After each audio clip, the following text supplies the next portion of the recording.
Party peoples of the interwebs, Viva Frei, former Montreal litigator turned current Florida rumbler, with a short one today because it's November 4th, 2024. Tomorrow is November 5th, 2024. A day like any other.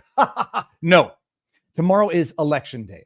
And I've been thinking about this pretty much all day. I've been sitting in front of this camera now for about 35 minutes trying to put it into words in a way that is concise, that imparts what I need to be imparted on the world. I'm going to say something that's going to shock the minds of tens of millions of Trump derangement syndrome affected Americans out there. This is not directed at them.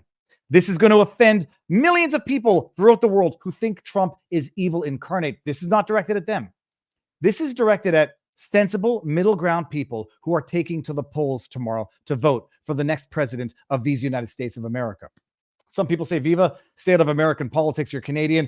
First things first, everyone gets to have a voice in the most consequential election in the history of the world. Second, I pay taxes in America. I think I'm entitled to impart what I think. This was the revelation I had today.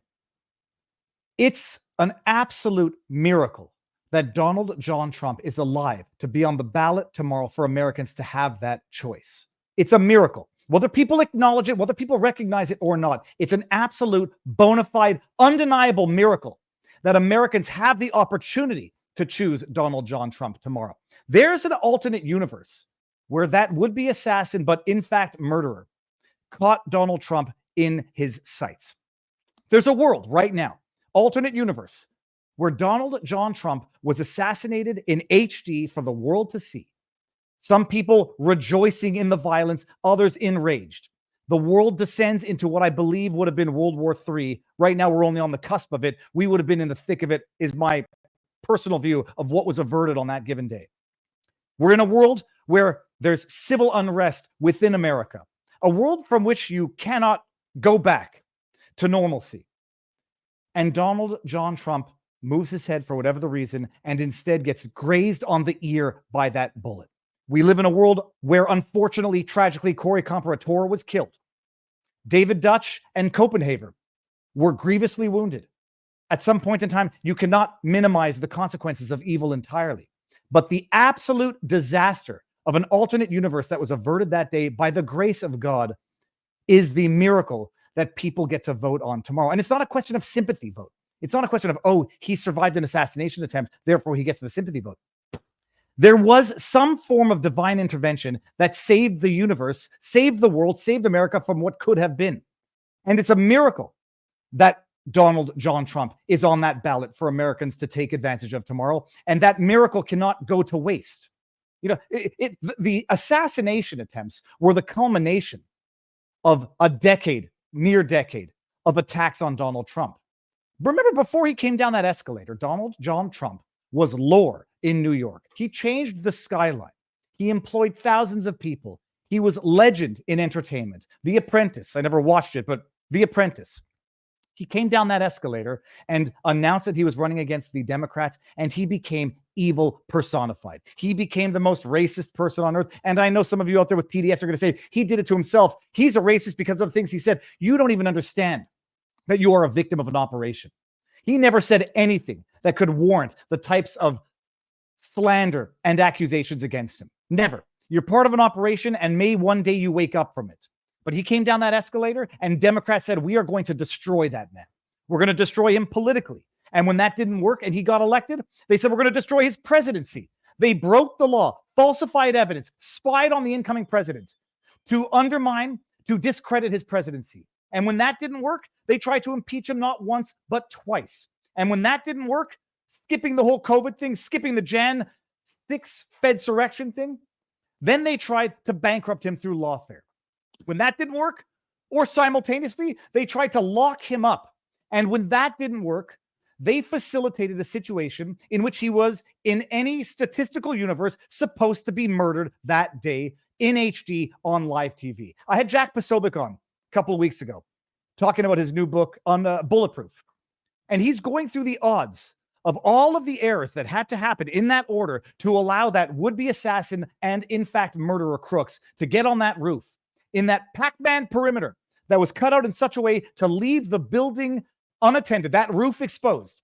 The series of events that had to have occurred, the series of mistakes, one after the other, they were explained to me. They ran it through an AI, whatever, to see what the odds of those series of events happening in that order would have been. And Jack Posobiec said it was in the orders of trillions. You're more likely to win the Powerball. You're more likely to get struck by lightning twice. It was in the order of trillions of unlikelihood of that sequence of events occurring to allow crooks to take the shot, which means it was not an accident. It was by deliberate, let it happen on purpose, or made it happen on purpose. And after all of that was set up, the 1,000,000,000,000 odds that all of those errors occur in the first place, so that Crook finds himself on that roof to have a clear line of sight, 140 yards to the president, for him to miss his shot because a breath of God moved Donald Trump's head, or that bullet a millimeter, and so that it grazed his ear instead of exploding him on national television. It's a miracle. It is an absolute tragedy that Corey Comparator got murdered. But you cannot minimize all of the consequences of evil. What we averted that day would have been a universe in which we would be in World War III right now. There would be civil unrest in America, and the world as we knew it would be totally different, and we would never revert to any sort of normalcy. The world after 9/11 never reverted to the normalcy pre-9/11. The world after COVID never reverted to the world pre-COVID. And a world after the assassination of Donald John Trump on HD live stream television, which would have rejoiced a bunch of people, sick people who think he, deserved that or would have deserved it.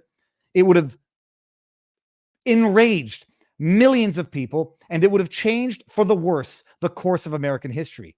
Donald Trump moves his head, something happens, a miracle that we all witnessed in real time. There's been something of a unification. You have the Kamala Harris, Tim Walz regime versus the Donald Trump, J.D. Vance, RFK Jr., Tulsi Gabbard, Vivek Ramaswamy coalition. You have a coalition. You have a unification.